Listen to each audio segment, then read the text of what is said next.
Star Kid fan first and foremost, a longtime Star Kid. I started watching Glee for Darren and felt like it was my duty to support a fellow Star Kid.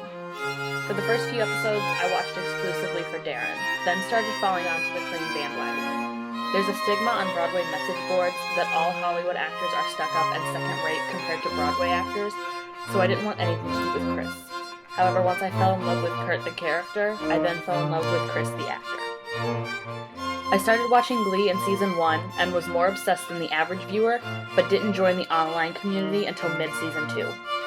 The first time I was on Tumblr for Glee and Klaine was March 15th, 2011, the day that original song aired, also known as the episode where Klaine became an actual relationship.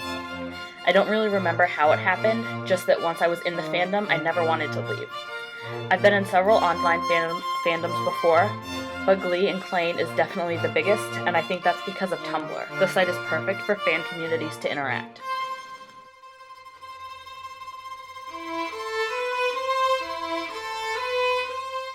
Creativity. There are so many talented artists, writers, and editors in this fandom, and it never stops. There's new art daily, and it's amazing. Oppositely, the worst memories are that others are very quick to change how they view you if you have a minority opinion, and they tend to turn against you. My least favorite memories have to do with the herd mentality. When one person does or says something, others tend to follow without thinking. The Glee fandom is guilty of this far too often. If we get episode spoilers that aren't what we want, people overreact way too quickly and crazily, often because they see others doing something and they think, okay, it's time to be angry now. They also take offense to what one person casually says and attacks them. It's happened to me and it was a horrible feeling. The best thing is that we often come together to make a big difference. A nonprofit organization that was born from the Klaine fandom in 2012 has now raised over $100,000 for art charities. After the typhoon in the Philippines, Darren Criss, who is half Filipino and has family in the Philippines, asked for donations to help victims and relief efforts.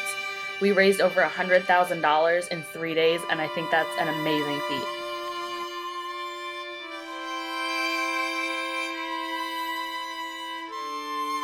I've made a few friends, and it's great to know that I have non-judgmental friends.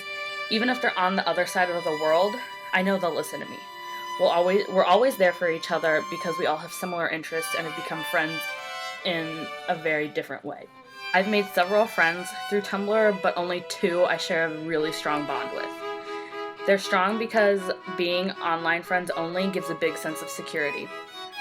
I could tell them a secret and they wouldn't tell everyone that I know, just because A, I know they wouldn't do that, but B, they don't know anyone else that I know, which makes it easier and more comfortable for me to talk to them. The platform of a friendship doesn't change the core feelings of a friendship. It just changes the way you interact.